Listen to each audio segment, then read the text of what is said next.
साथियों नमस्ते। मैं हूँ ज्ञानेश वाकुड़कर।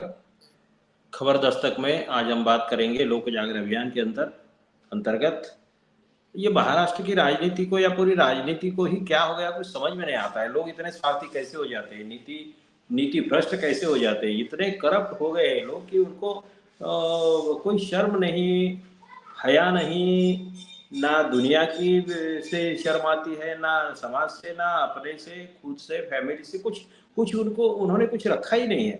अब बात ऐसी है कि अभी बातें ये चल रही थी कि अभी अभी चुनाव हुए लोकसभा में, महाविकास आघाड़ी के तीन जो पक्ष है उनमें से शरद पवार की पार्टी को भी सबसे बढ़िया स्ट्राइक रेट उनका था। उनको बहुत अच्छा 80% का स्ट्राइक रेट उनका था। एक जगह पे थोड़ी गड़बड़ हो गई, नहीं तो वो भी एक कैंडिडेट जीत जाता था उनका सांसद। तो 90% का स्ट्राइक रेट उनका होता था। तो शरद पवार पूरे देश में छा गए थे कि भाई शरद पवार का क्या जलवा है। लेकिन कुछ दिन 4 महीने के 4-5 महीने के अंतराल से जैसे ही विधानसभा के चुनाव आए और विधानसभा में बहुत ही बुरी तरीके से हार हो गई महाविकास आघाड़ी की, उसमें शरद पवार की भी हो गई। असल में उसने उसमें बहुत सारी गड़बड़ियों की आशंका है और परिस्थिति जन्य जो ये है सबूत है वो तो वैसे ही है, क्योंकि गड़बड़ियां तो हो गई है, इसमें कोई शक नहीं है। एक उन्हीं के एक जीते हुए एमएलए ने गांव में बैलेट से वोटिंग करने का भी कोशिश की थी, लेकिन फिर सरकार घबरा गई और फिर उनके पुलिस बंदोबस्त और कितने सैकड़ों पुलिस लोगों को वहां पे भेज दिया था और वो रद्द करवाया, कुछ लोगों पे केसेस भी डाल दी। सरकार डरी हुई थी। अब बात यह है, आज का विषय ये है कि उसी राष्ट्रवादी में, क्योंकि लोकसभा में बहुत बढ़िया परफॉर्मेंस राष्ट्रवादी का था, महाविकास आघाड़ी का था, मतलब शरद पवार के ग्रुप वाला था। इसीलिए क्या हो गया कि कई लोग उधर भागने के फिराक में थे, मगर पवार साहब ने नहीं बोल दिया, बाकी लोगों ने नहीं बोल दिया। शिवसेना ने भी उनको उनके साथ जाने वाले, वापस जाने लौटने वाले लोगों को नहीं बोल दिया था।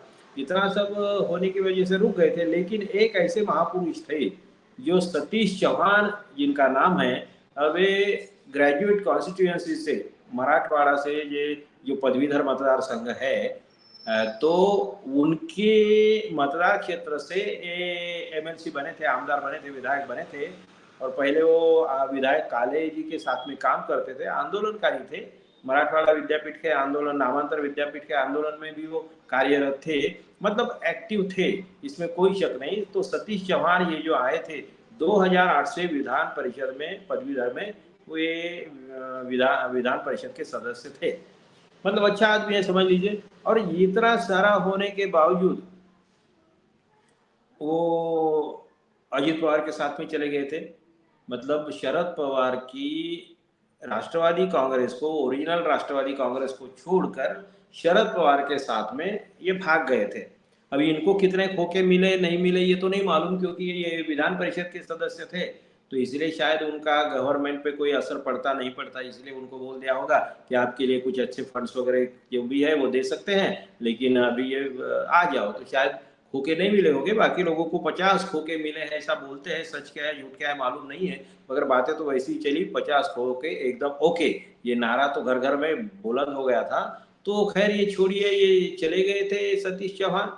फिर लोकसभा का चुनाव देखकर फिर शरद पवार के पास चले गए। देखिए कितने शर्म की बात क्या है, यानी कितना घिनौना काम करते हैं लोग, इतनी नीतिमत्ता कितनी गिरी हुई है। ये कोठे में बैठे हुए लगते हैं, ये जनता के प्रतिनिधि नहीं लगते, या विधान भवन में या विधान परिषद में हाउस में बैठने लायक ये लोग नहीं है।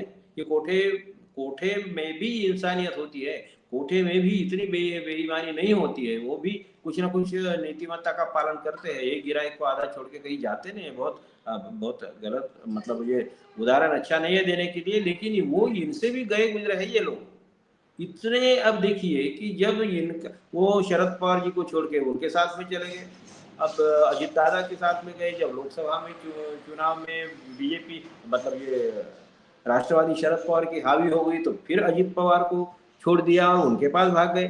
तो उनके साथ जाने की वजह से और संख्या पर्याप्त नहीं होती उनके साथ में, इसीलिए अजित पवार की पार्टी ने उनको पार्टी से निलंबित कर दिया 6 साल के लिए। एमएलसी से निलंबित कर दिया 6 साल के लिए। फिर बीच में चुनाव हुए तो चुनाव में विधानसभा में फिर अजीत दादा का पलड़ा भारी हो गया और शरद पवार की सत्ता चली गई, मतलब उनके हाथ में कुछ रहा ही नहीं, बहुत बुरा हाल हुआ उनका।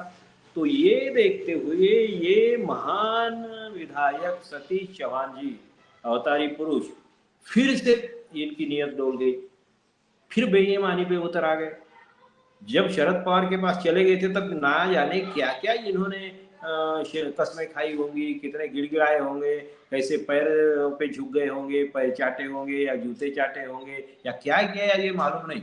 लेकिन इतनी बात तो सही है कि कोई आइडियोलॉजिकल इनका तो कोई स्टैंड था नहीं कि चलो किसी आइडियोलॉजी के चलते उन्होंने अजीत पवार का साथ छोड़ा। एक तो पहले शरद पवार का साथ क्यों छोड़ा, तो वो भी मतलब के लिए, फिर अजीत पवार का साथ क्यों छोड़ दिया, तो वो भी मतलब के लिए। और अभी 1-1.5 महीना भी नहीं हुआ इसको, विधानसभा को 1.5 महीना 2 महीने भी नहीं हुए, तो ऐसे इसमें फिर शरद पवार का साथ छोड़कर अजित पवार ग्रुप में आ गए। कितनी शर्मनाक बात है। वो आज ही उन्होंने प्रवेश ले लिया, आज ही उन्होंने शिरडी में प्रवेश ले लिया। 2 दिन का वहां सम्मेलन है शिरडी में। नव संकल्प शिविर है, तो अब काय का नव संकल्प शिविर करते हैं मालूम नहीं है। अजित पवार और वो जो है दूसरे उनके अध्यक्ष जो है तटकरे जी है, तो ये क्या नव संकल्प करते हैं, यही धंधे है। यही नव संकल्प का मतलब क्या है, किसका और किसको लूटना है, किसका घर बर्बाद करना है, किसमें फूट डालनी है, किसके साथ झूठ का खेल खेलना, क्या बोले किसके साथ कारस्थान करना है। तो इनका नव संकल्प शिविर था, वो भी शिरडी में था। जो जिनकी श्रद्धा है भगवान में या मूर्ति पूजा में, तो ऐसे कई लोग, लाखों करोड़ों लोग शिरडी के साईं बाबा को बहुत मानते हैं, पूजा करते हैं, दिल से मानते हैं। ये तो अंधश्रद्धा है, श्रद्धा है, उनका छोड़ दीजिए, वो अपना आज का विषय नहीं है। लेकिन शिरडी जैसी पवित्र जगह पे अगर जो पवित्र मानते हैं, तो शिरडी जैसी पवित्र जगह पे नव संकल्प शिविर में ये सतीश चौहान नाम के महाशय वहां से शरद पवार के साथ में फिर से गद्दारी करके फिर इनके तरफ आ गए। और जैसे ही इनके तरफ आ गए, अजीत पवार ने इनको जो निलंबित करने की जो उनकी पार्टी ने तटकरे वगैरह जो है, तो उन्होंने जो 6 साल के लिए निलंबित कर दिया था पार्टी से, और इनकी सदस्यता रद्द करने के लिए एप्लीकेशन भी कर लगा दी थी।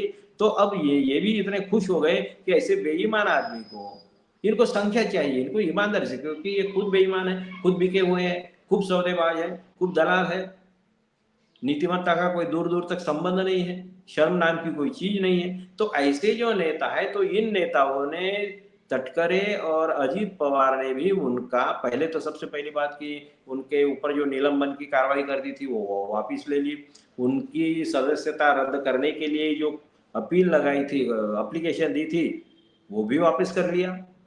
और ऊपर से सुनील तटकरे जी ने उनका स्वागत किया है, पार्टी के अध्यक्ष है वो, और पवार साहब ने, मतलब प्रदेश के अध्यक्ष तटकरे जी है, और अजीत पवार राष्ट्रीय अध्यक्ष है समझ लीजिए।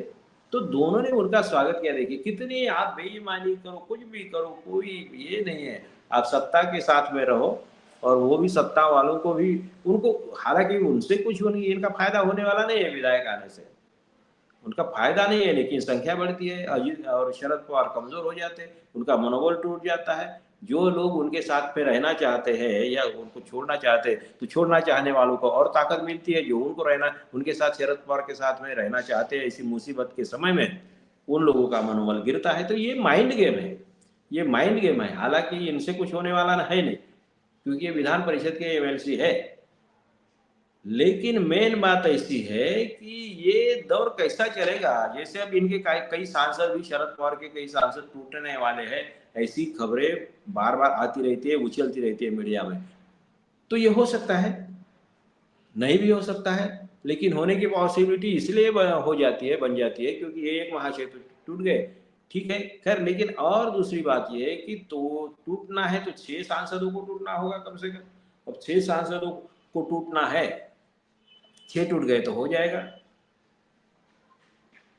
और ये पॉसिबिलिटी नकारी नहीं जा सकती, इनकार नहीं किया जा सकता।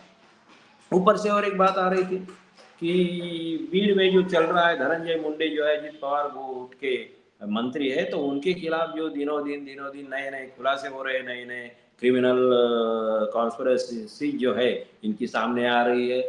बहुत बड़े घोटाले सामने आ रहे हैं, तो ये भी सुना जा रहा है कि वो शायद भाजपा में चले जाएंगे, क्योंकि अजीत पवार उनको साथ दे नहीं रहे, या अजीत पवार कोशिश भी कर रहे होंगे लेकिन बीजेपी रिस्पॉन्स नहीं कर रही है, और बीजेपी रिस्पॉन्स नहीं करने की वजह से उसका वजह भी ये है, उनका ट्रैप है, ये हो सकता है कि मुंडे को साथ में लेना चाहते हैं फडणवीस। मतलब अजित पवार को भी तोड़ देंगे, क्योंकि मुंडे अगर जाते हैं तो बंजारी समाज की एक ताकत तो है, अभी फिलहाल तो संख्या है, पैसा है, क्या क्या है, दबंगगिरी है, वो तो सब है। तो उनको अपने साथ में करना चाहती है बीजेपी, शायद ये हो सकता है, इसीलिए उनको मदद नहीं करती होंगी। और फडणवीस का राजनीतिकरण का ये तरीका है ही, अंदर की बातें उधर इधर बताते हैं, उधर बताते हैं, और खुद होके कारस्थान करते हैं। तो ये बात ये है, तो मुंडे शायद भाजपा की तरफ जरा कदम बढ़ा रहे हैं, ऐसा सुना, ये दे रहा है, सुना, बोला जा रहा है।